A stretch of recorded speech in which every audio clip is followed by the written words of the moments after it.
नमस्कार, आप देख रहे हैं आवाज़ इंडिया, देश की भरोसेमंद आवाज़। मैं हूं अजीत।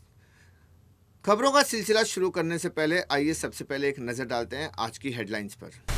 पीएम मोदी ने ऑस्ट्रेलियाई चांसलर क्रिश्चियन स्टॉकर से की मुलाकात। द्विपक्षीय सहयोग पर हुई बात।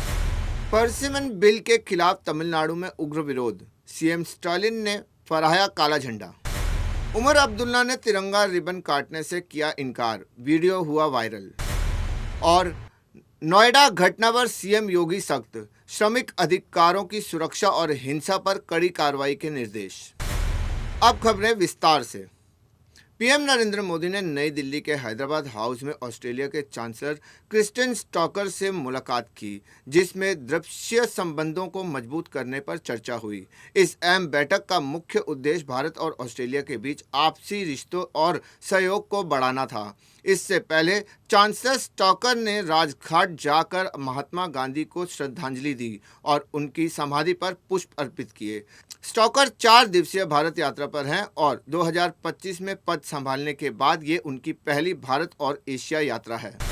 तमिलनाडु के मुख्यमंत्री एम.के. स्टालिन ने केंद्र सरकार के प्रस्तावित परिसीमन के विरोध में काले कपड़े पहनकर काला झंडा फहराया और अधेड़ की कॉपी जलाई। उन्होंने आरोप लगाया कि जनसंख्या नियंत्रण में अच्छा प्रदर्शन करने वाले दक्षिण राज्यों के साथ अन्याय किया जा रहा है। स्टालिन ने कहा कि यह कदम लोकतांत्रिक व्यवस्था में दक्षिण राज्यों की भूमिका को कमजोर करने की कोशिश है और इसे लेकर पूरे तमिलनाडु में विरोध फैलाना चाहिए। उन्होंने अपने इस सोशल मीडिया संदेश में इसे काला कानून बताते हुए बीजेपी पर लोकतंत्र को कमजोर करने का आरोप लगाया।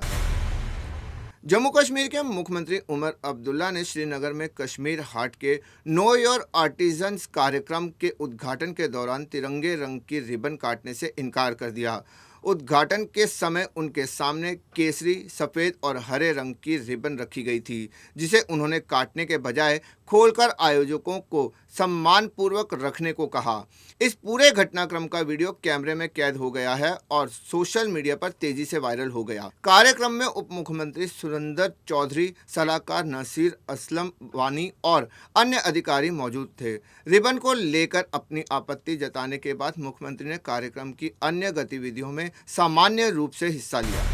नोएडा में श्रमिकों के विरोध प्रदर्शन के दौरान हिंसा और आगजनी के मामले में सीएम योगी आदित्यनाथ ने सख्त रुख अपनाया है। उन्होंने मजदूरों के अधिकारों, सम्मान और सामाजिक सुरक्षा के सर्वोच्च प्राथमिकता देने का निर्देश दिया है। जांच में सामने आया है कि गिरफ्तार 66 लोगों में से 45 मजदूर नहीं थे और प्रदर्शन में बाहर के लोगों की भूमिका भी रही। मुख्यमंत्री ने कहा कि हर श्रमिक को सम्मानजनक कार्य परिस्थितियां, समय पर वेतन और वैधानिक सुविधाएं मिलना उसका हक है। उन्होंने स्पष्ट किया कि इन अधिकारों का उल्लंघन पर दोषियों के खिलाफ कठोर कार्रवाई की जाएगी। वक्त हो चला है एक छोटे से ब्रेक का।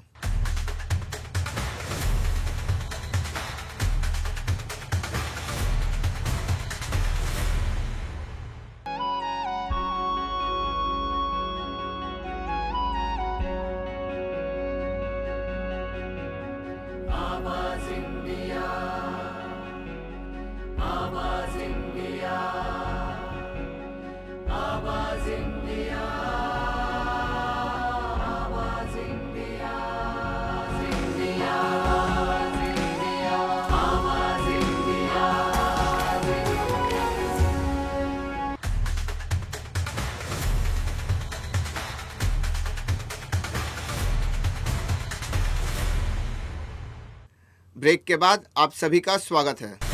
मध्य प्रदेश के छतरपुर स्थित बागेश्वर धाम को केंद्र सरकार के गृह मंत्रालय ने एफसीआरए के तहत विदेश से फंड लेने की मंजूरी दे दी है। इस फैसले के बाद धीरेन्द्र शास्त्री की संस्था अब विदेश में रहने वाले लोगों से कानूनी रूप से दान प्राप्त कर सकेगी।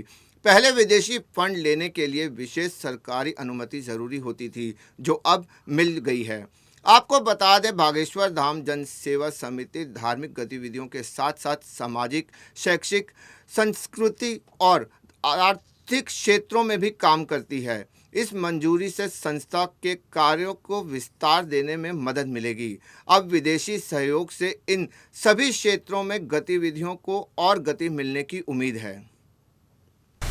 चारधाम यात्रा के लिए उत्तराखंड सरकार ने सभी तैयारियां पूरी कर ली हैं और इस बार श्रद्धालुओं को कई नए बदलाव देखने को मिलेंगे। यात्रा की शुरुआत 19 अप्रैल को गंगोत्री और यमुनोत्री धाम के कपाट खुलने से होगी, जबकि केदारनाथ और बद्रीनाथ धाम 22 और 23 अप्रैल को खुलेंगे। आपको बता दें, अब तक 17.28 लाख यात्री ऑनलाइन पंजीकरण कर चुके हैं और सरकार को रिकॉर्ड संख्या में श्रद्धालुओं के आने की उम्मीद है। इस बार धामों में प्रतिदिन दर्शन के लिए अधिकतम संख्या की सीमा को समाप्त कर दिया गया है ताकि सभी श्रद्धालु दर्शन कर सकें। साथ ही व्यवस्थाओं को सुरक्षित और सुगम बनाने पर विशेष जोर दिया गया है। सरकार ने यात्रियों की सुविधा और भीड़ प्रबंधन के लिए सभी तैयारियों को अंतिम रूप दे दिया है। अभिनेता रणवीर शौरी ने पॉडकास्ट कल्चर को लेकर सोशल मीडिया पर अपनी राय रखी। उन्होंने कहा कि लोग प्रमोशन के लिए बुलाते हैं, लेकिन बात करने पर रोक भी लगाते हैं। यह टिप्पणी उन्होंने अपनी हालिया फिल्म एवरीबॉडी लव्स सोहराब हांडा के प्रमोशन अनुभव को शेयर करते हुए की। उनकी पोस्ट में व्यंग्य था, जो तेजी से वायरल हो गई। इस पर यूजर्स की मिलीजुली प्रतिक्रियाएं सामने आई और पॉडकास्ट इंडस्ट्री पर चर्चा शुरू हो गई। आईपीएल 2026 के दूसरे चरण से पहले सनराइज हैदराबाद को बड़ी राहत मिली है। पैट कमिंस को फिटनेस क्लियरेंस मिल गई है। क्रिकेट ऑस्ट्रेलिया ने बताया कि सिडनी में हुए ताज़ा स्कैन के बाद कमिंस को बिना किसी प्रतिबंध के गेंदबाजी करने की अनुमति दे दी गई है और उनकी पुरानी बैक इंजरी पूरी तरह ठीक हो चुकी है।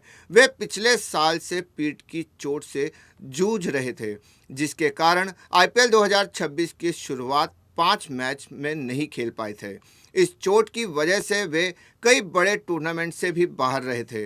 अब उनकी वापसी तय मानी जा रही है, लेकिन सीएसके के खिलाफ मैच में उनके खेलने पर अभी सस्पेंस बना हुआ है।